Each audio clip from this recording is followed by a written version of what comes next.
Hello, welcome to Computer Networks online lecture series. Myself Reema Rawat from LJ Institute of Engineering and Technology in the Department of Electronics and Communication. In this session, we are going to see the unit data link layer, which we have already started in the previous sessions.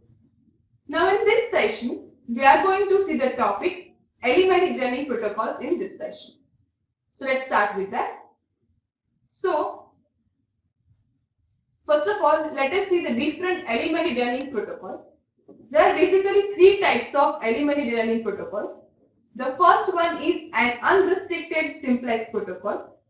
The second one is simplex stop and wait protocol. And the third one is simplex protocol for a noisy channel. So these are basically three types of elementary data link protocols that we are going to see. In all of these three, as you can see, a word simplex is used. And you know that simplex is a communication which is called as a one-way communication. So let us understand each of these in detail. Let's start with the first one, unrestricted simplex protocol. So in all of these three protocols, some assumptions are made. So let us see the assumptions which are made for this protocol. Here the first assumption is that the data is transmitted only in one direction. That we already know because this is simplex protocol. Second one is that both the transmitting and receiving network layers are always ready, which is the ideal case, which is not practically possible. That means at the time of sending the data, receiver is always ready, is not possible. Third one is that the processing time can be ignored. And the fourth one is that infinite buffer space is available. This is again an ideal case. There is no infinite buffer capacity or buffer space available. So these are the assumptions made. And the last assumption is that the communication channel between data link layers never damages or loses frames. Now let us see the communication or the data communication through unrestricted simplex protocol. So how the communication takes place or how the data is transmitted using this protocol.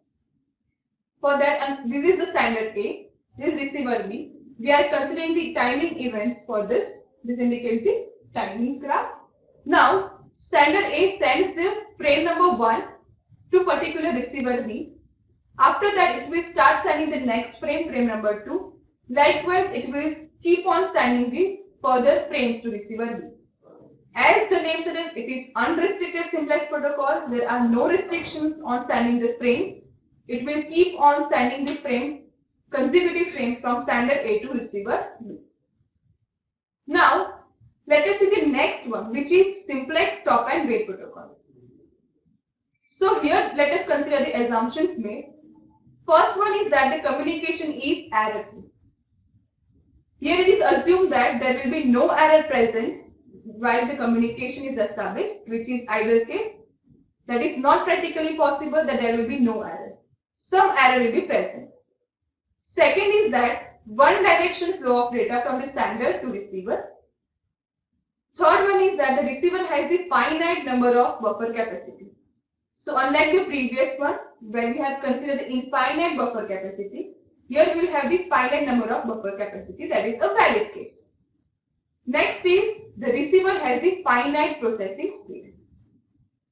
Now let us see the data communication through simplex stop and wait protocol. So here consider the sender A and receiver B with their timing instances. Sender A sends the data, that is the frame number 1, to receiver B.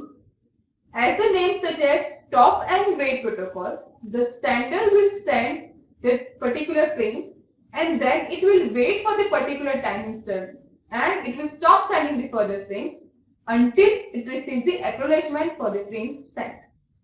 That means here it will not start sending the further frame number 2, 3 likewise, but it will wait for this acknowledgement. So after successful reception of frame number 1, the receiver B will send the acknowledgement back to the sender. Once the acknowledgement is received, sender A will send the next frame, which is frame number 2. Same way for this frame also, the acknowledgement is given back to the sender. And likewise, further transmission of the frames are done. Here, the transmission of successful frames 1 and 2 is indicated over here. This is a time span for that. Now, next is simplex protocol for a noisy channel. Now here, we are considering the case where we can see that there will be noise present in the communication channel. And if the noise is present, how this protocol works. So let us see which are the assumptions made over here. The first one is that the data is transmitted only in one direction. That is obvious because we are doing for simplex protocol. Second is here, separate sender and receivers are there. Third one is that the finite processing capacity and speed at the receiver. Fourth assumption is that since it is a noisy channel, error frames and acknowledgement is expected. Next is that here every frame has a unique sequence number. So we can identify the particular frames according to the unique number given to it. And the sixth one is that after transmission of frame, timer is started and before timer ends, if acknowledgement is not received, the frame is retransmitted. Let us see how the data communication takes place through simplex stop and wait protocol. So here consider sender A and receiver B.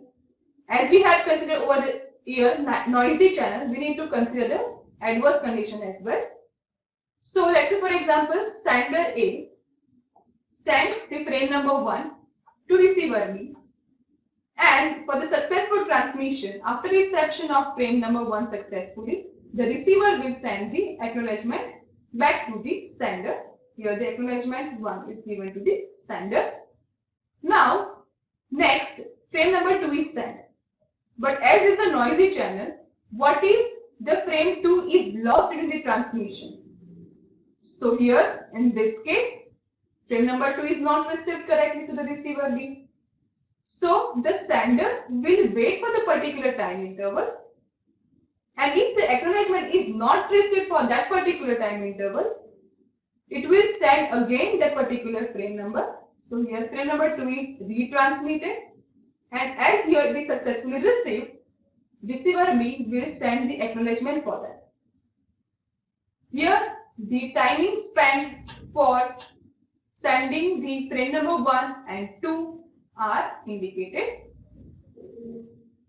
So until the acknowledgement is not received, it will keep retransmitting the particular frame to ensure the successful communication. Now, this protocol is also called as PAR. That means positive acknowledgement with retransmission. Why it is called as positive acknowledgement with retransmission? Because here, if the data is not received correctly, then acknowledgement will not send. If acknowledgement is not received to the sender, it will retransmit the particular frame. So that's why it is called as positive acknowledgement with retransmission. It is also called as ARQ, which stands for Automatic Repeat Request Protocol. That means it will automatically repeat the particular frames and it will retransmit it. So this protocol is also called as using two different types. Remember that is PAR and ARQ. Where PAR stands for positive acknowledgement with retransmission and ARQ stands for automatic repeat request protocol. So I hope that these element running protocols are clear to you now. I repeat, the different three protocols of element running protocols are three. First one is unrestricted simplex protocol. Second one is simplex stop and wait protocol. And the third one is simplex protocol for a noisy channel. The difference and the assumptions made through all of these protocols must be clear to you now. Remember these assumptions which are made, the data communication interfaces for all of these three protocols.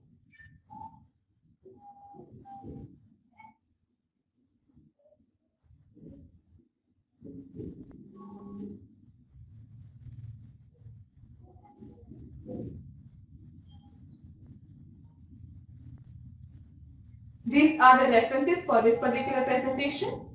You can refer the GPU syllabus of the code 3161007, and this is the reference book which will be useful to you, Computer Networks by Andreas Tannenbaum by Pearson Publication. We are going to continue from the next topic in the next session, and I hope that these are clear to you now. Keep reading. Thank you. Thank you for listening.